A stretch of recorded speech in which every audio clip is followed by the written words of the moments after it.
Olá, estamos aqui mais uma vez para o nosso estudo em grupo das obras de André Luiz, que foram psicografadas por Chico Xavier. Estamos estudando Os Mensageiros e hoje é o capítulo 34, Oficina de Nosso Lar. Entre 18 e 19 horas, atingimos uma casa singela de bairro modesto. No longo percurso, através de ruas movimentadas, surpreendia-me sobremaneira por se me deparar em quadros totalmente novos. Identificava agora a presença de muitos desencarnados de ordem inferior, seguindo os passos de transeuntes vários, ou colados a eles em abraço singular. Muitos dependuravam-se a veículos, contemplavam nos outros das sacadas distantes. Alguns, em grupos, vagavam pelas ruas, formando verdadeiras nuvens escuras, que houvessem baixado repentinamente ao solo. Assustei-me, não havia notado tais ocorrências nas excursões anteriores ao círculo carnal. Aniceto, porém, explicou que não fora vão o auxílio recebido para a intensificação do poder visual.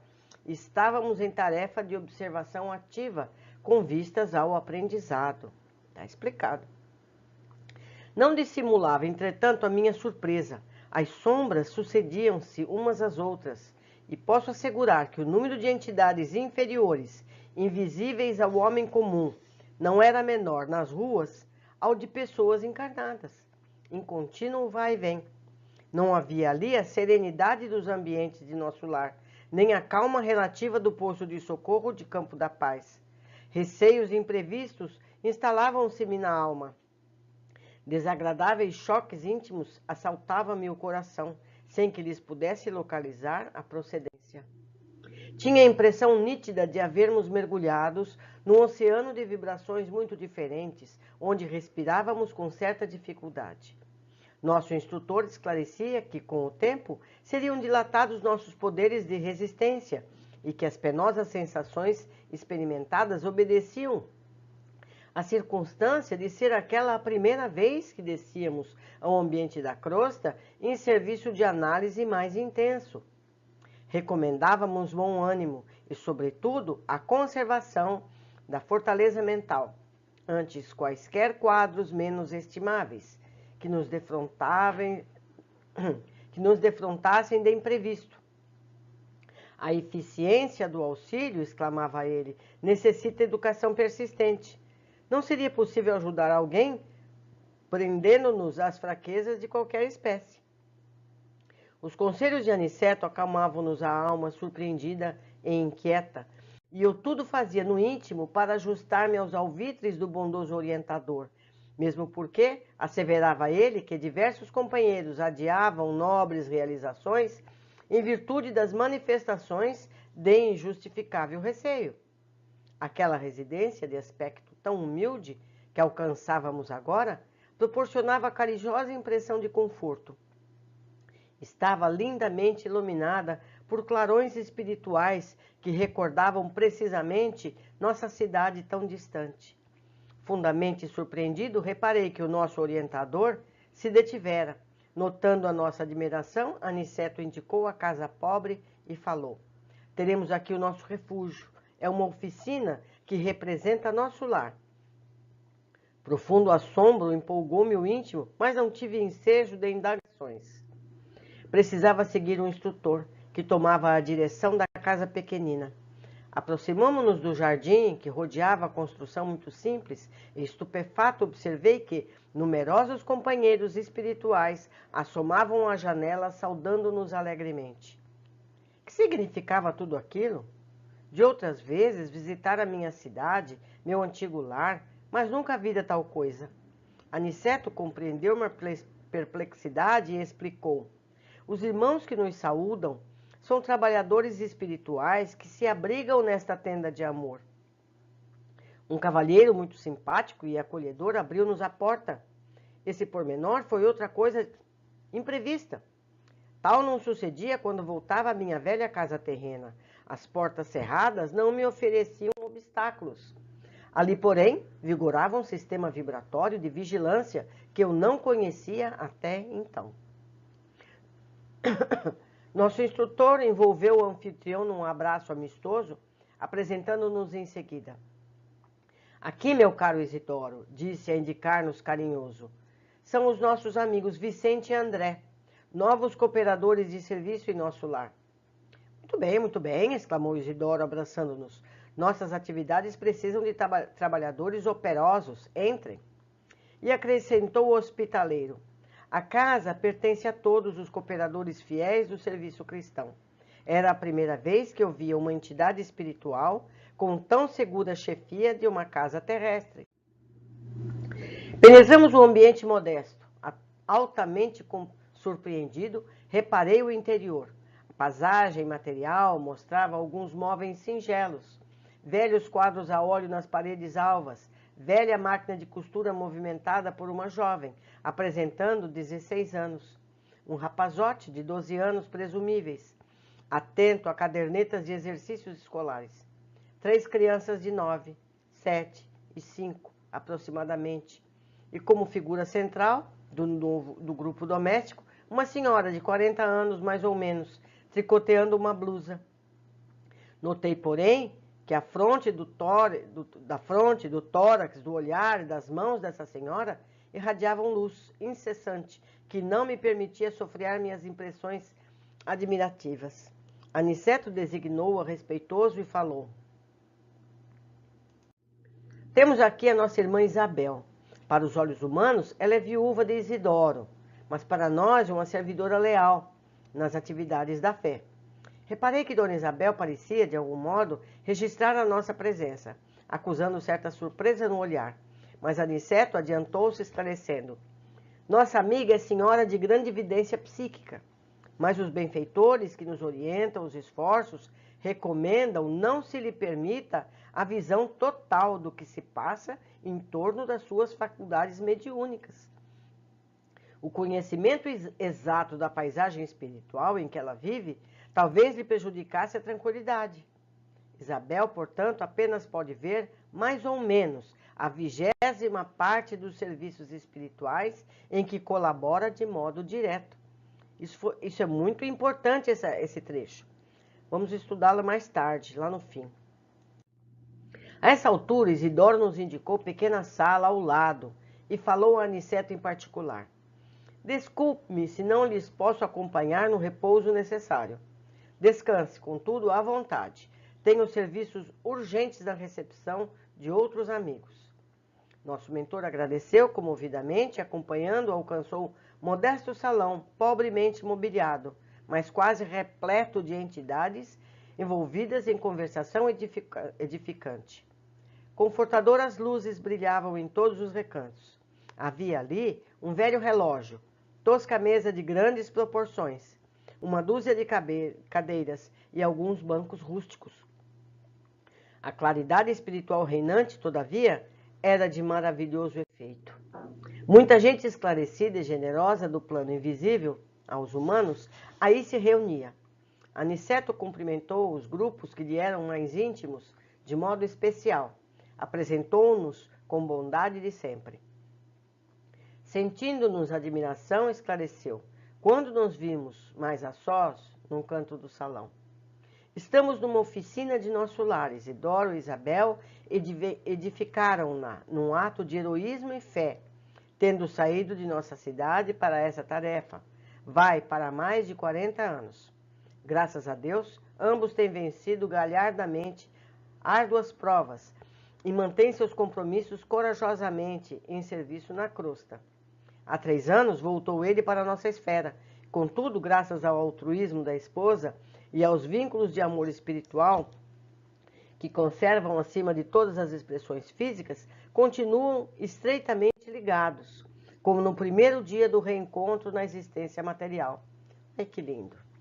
Dada essa circunstância invulgar, as autoridades de nosso lar concederam-lhe permissão para continuar nesta casa como esposo amigo, pai devotado, sentinela vigilante de trabalho fiel. Entende? Porque a rotina é o falecido seguir para alguma colônia. Mas, dada a circunstância do amor entre os dois e principalmente da tarefa evangélica que eles desenvolvem, foi permitido a ele continuar morando na casa. Importante essa observação. E observando talvez a nossa maior surpresa, Aniceto acrescentou: sim, amigos, o caso não define responsabilidades, nem atende à construção séria.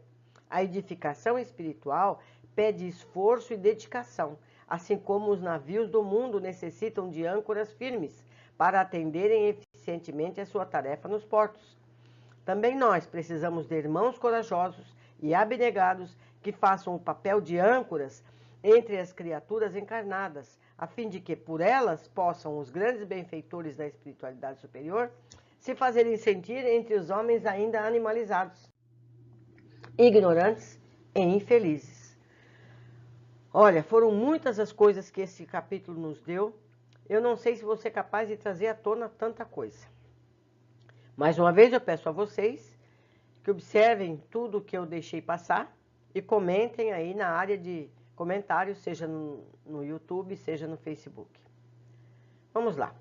André surpreendeu-se quando passou a ver que espíritos que vagavam pelas ruas se uniam às pessoas encarnadas, lembrando que ele passou por um processo magnético para ampliar a visão. Concluímos que, mesmo para os médiuns, nem sempre é possível ver tudo que há realmente. Essa capacidade depende da capacidade espiritual de cada um e do processo em que eles se encontram. Eu conheci uma garota que ela, durante o carnaval, não saía à rua, porque as coisas que elas viam eram terríveis. Ela não saía de dentro de casa. Então, isso também é bom para a gente entender por onde a gente anda. Os encontros que a gente tem e nem percebe que tem. 2. André completa o número de entidades inferiores se equiparava ao número de encarnados que ele via nas ruas. Olha só. Relata ainda que sentia severos choques íntimos, pois as vibrações espirituais nas ruas eram intensas. Até mesmo a respiração se tornava mais difícil. Vemos então que as vibrações espirituais nas regiões em que todos nós vivemos é muito densa. E isso é resultado dos pensamentos que temos constantemente. Atraímos mais companhias espirituais e adensemos a atmosfera ao nosso redor. Então, a gente recebe essa influência densa, pesada, negativa. Com isso, a gente produz mais pensamentos dessa natureza e, com isso, a gente ajuda a alimentar ainda mais essa atmosfera. Nós precisamos cortar esse ciclo vicioso, procurando estar sempre com pensamentos positivos. Se você vai andando por uma rua, em vez de você observar o lixo na calçada, vamos observar as flores no jardim, as árvores bonitas. A gente escolhe o que optar para ver. Nós é que escolhemos. O instrutor recomenda que eles mantenham os pensamentos firmes e não se impressionem, pois é preciso estar forte para poder prestar auxílio onde for necessário. Muitos que poderiam ser úteis nas tarefas de socorro adiam o trabalho por receios infundados, porque não querem ter esses choques, não querem ver essas coisas. Pensamentos nobres ajudam a nos fortalecer. Então, se a gente quer ser um trabalhador eficiente, estando numa situação magnética dessa natureza, se a gente estiver em desdobramento a trabalho, seja o que for, a gente não pode se impressionar com as cenas que vamos ver. Imagine se um médico se impressionasse cada vez que entra numa área onde tem muitas pessoas feridas, doentes. Ele não pode se preocupar com isso. Ele tem que se preocupar com a tarefa de curar e fazer o melhor para aquelas pessoas. O mesmo somos todos nós. André e Vicente se surpreendem ao chegarem à humilde casa, iluminada com brilhos espirituais como os de nosso lar. Viram que das janelas espíritos amigos acenavam para eles. Aniceto explica que aquela residência aquela residência simples era um posto avançado de nosso lar. Então, assim como André observou pessoas nas sacadas, espíritos infelizes nas sacadas, nas ruas, também pode ver espíritos trabalhadores nesse pequeno núcleo avançado de nosso lar. Importante informação nos é dada quando André relata que uma porta espiritual foi aberta para que eles entrassem. E que o que não acontecia na casa da família de André, quando ele ia lá.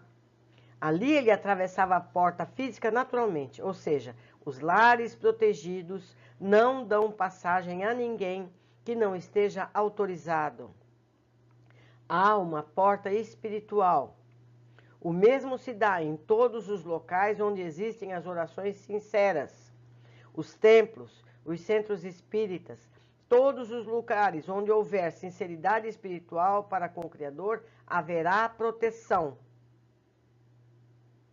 Então, a pessoa que acha que uma porta, uma cortina que separe uma sala de passe, essa porta é inútil, essa porta é desnecessária, porque o que importa é a porta espiritual, é a porta magnética que foi construída graças ao merecimento, ao trabalho sério daquele local de oração.